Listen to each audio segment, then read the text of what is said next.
Back to lesson 3 of the Just Breathe introduction workshop. In this workshop, we're going to learn about how to actually incorporate this ancient wisdom of the Yoga Sutras into our daily lives.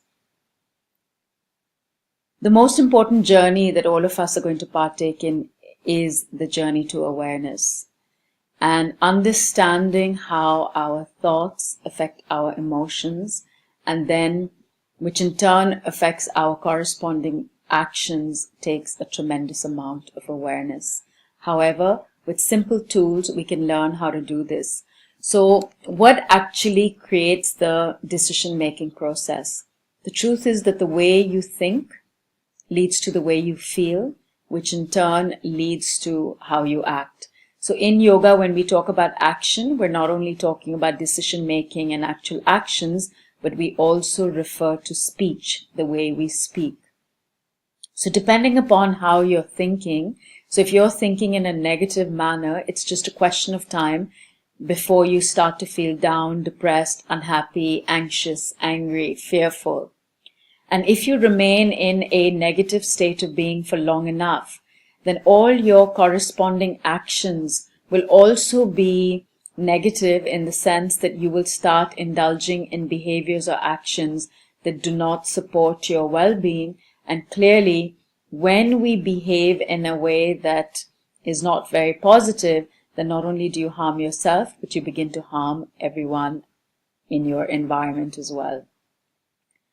So a person who's not feeling very good cannot be expected to jump up and do great acts of kindness or generosity. But the good news is that all of us have the ability to control and to regulate the way that we think, which in turn impacts our emotions, and which in turn impacts our environments in either a positive or negative manner. So all your thoughts lead to your emotions, which then affect your actions. The state of the mind determines your ability to either be able to make strong, supportive decisions, or to make decisions that will then impact your life, your present and your future, in a manner that does not support your well-being. And really the difference is that when we behave with a state of mind that's in disarray, that's imbalanced, that's chaotic, that doesn't have any clarity or lucidity, then we tend to become extremely reactive human beings. However, if you take the time out to feel good, to balance your mind and your energies, your emotions, to come into a greater state of lucidity, of clarity, then all your corresponding actions will also reflect this balanced state of being. And the way you speak, the manner in which you act, and the decisions that you make will not only impact your life in a very positive manner, but it will also start to impact the environment that you function in, that you live in a much more positive manner. So really what yoga is trying to get us to understand here is that each one of us have the ability to impact our lives in a very powerful manner. And this is solely dependent on the kind of actions that we indulge in.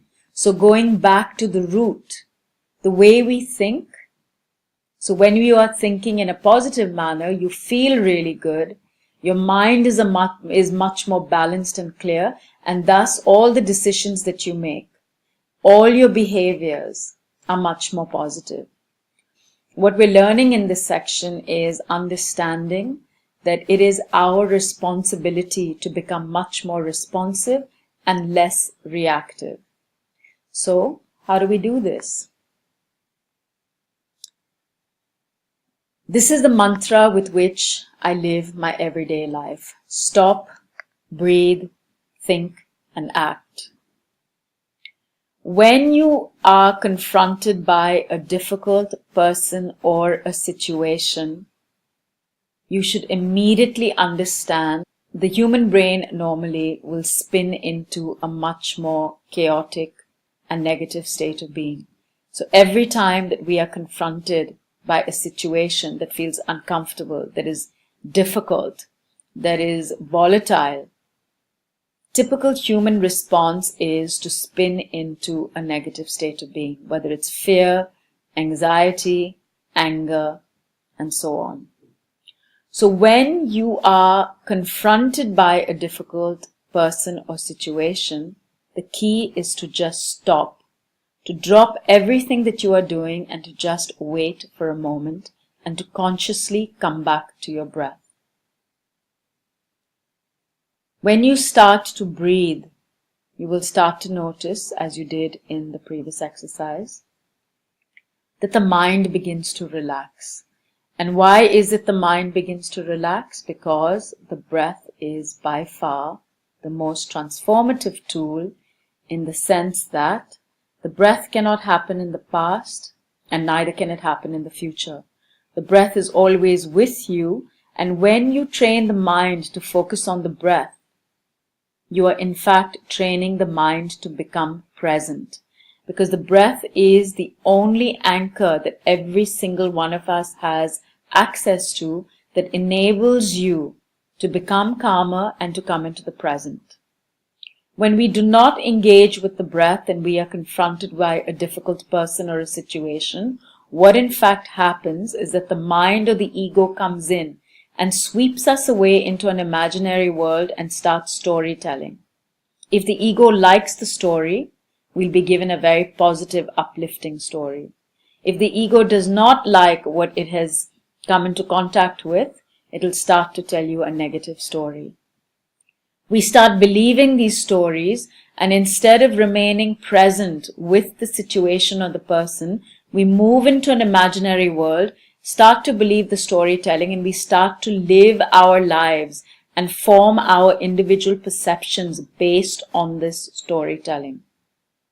So really what yoga is trying to explain to us, that it is this storytelling and this movement into the imaginary world that is actually very dangerous to our well-being. But when we stop, when we breathe, when we slow down and lengthen our breath, we in fact bring the mind to the present. We remain aware, we're able to remain alert, and you start to gather information from the situation that you are confronted with. So you stop, you breathe, and when the mind is calmer, when there is greater clarity, when your breath is slower, when your heartbeat is slower, and when your emotions are less charged, you look at the situation again, and then you determine what is the best way for me to handle this person or this situation. So in fact, when you stop and breathe, really what you are doing is that you're committing to allow yourself to reach a much more balanced state. Because you must understand that any decision, any action that comes out of an imbalanced state can only lead to further chaos and difficulty in your life. So really committing to take responsibility for yourself and to bring yourself into a more balanced state of being. So what this science tells us, that when the emotions are charged, when your mind is chaotic, when your heartbeat is fast, do nothing. And doing nothing can take 5 minutes, it can take an hour, you may require to sleep over the situation overnight, and sometimes you may need to wait even longer. Clearly, when you are confronted with an emergency, all you need to do is to take a deep breath and jump into the action and do the best that you can. But all other times, if you do not allow yourself to come into a more balanced state of being, you are going to move into a much more chaotic state, an imbalanced state, and whatever decisions that you take are going to orient itself in the negative.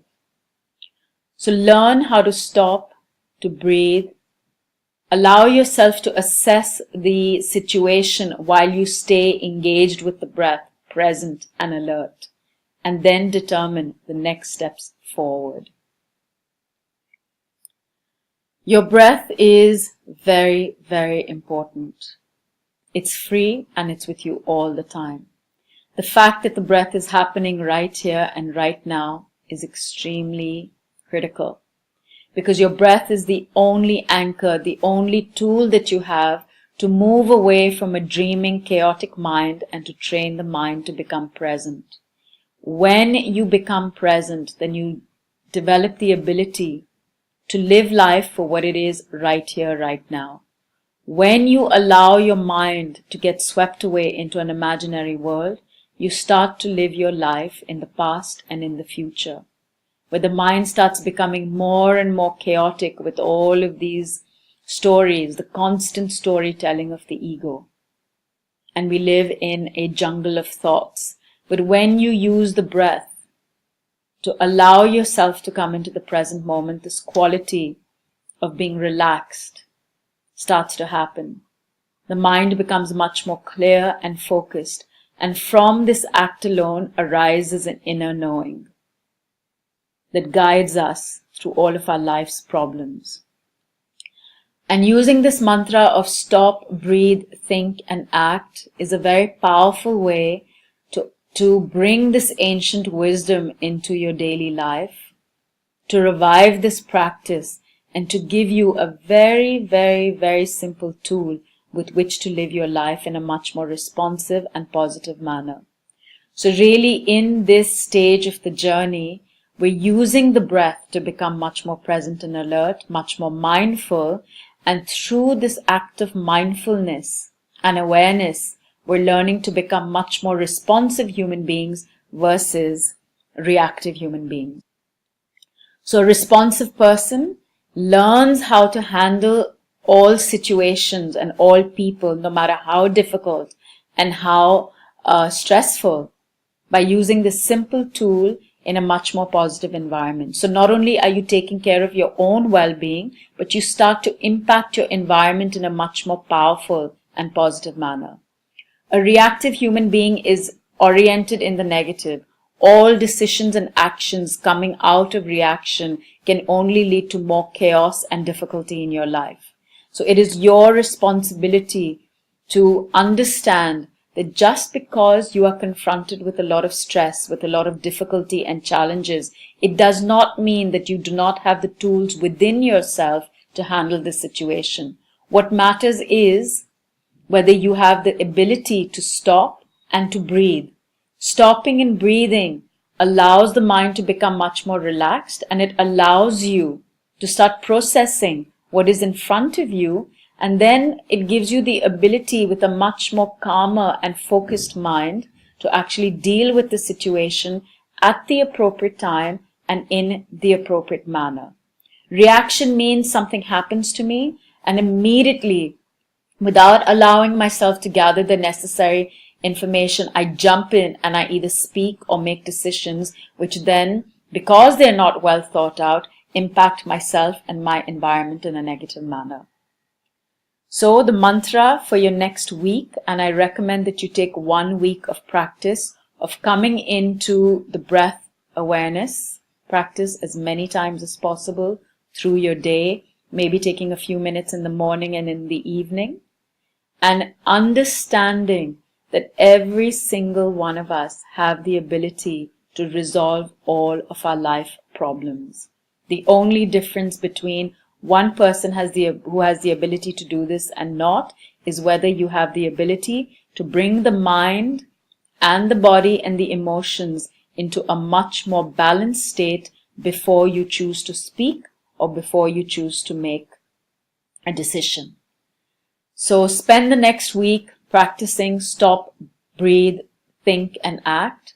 However, don't go longer than a week, because you're going to start breaking the momentum of this course, and we're almost at the end. So enjoy your week, and I will see you back very soon.